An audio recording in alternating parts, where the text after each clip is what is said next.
EFI. Electronic fuel injection. Electronic fuel injection is often a modern version of the gasoline injection system.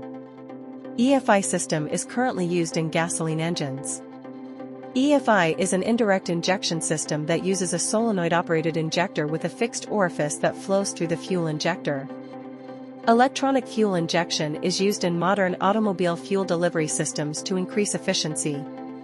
EFI engines operate more smoothly due to lower emissions and lower fuel consumption. How it works. Sensors. EFI systems use various sensors to monitor engine conditions like temperature, airflow, throttle position, and oxygen levels. ECU, Electronic Control Unit.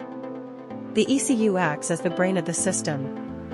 It receives signals from the sensors and uses pre-programmed maps or data to determine the optimal amount of fuel needed for combustion.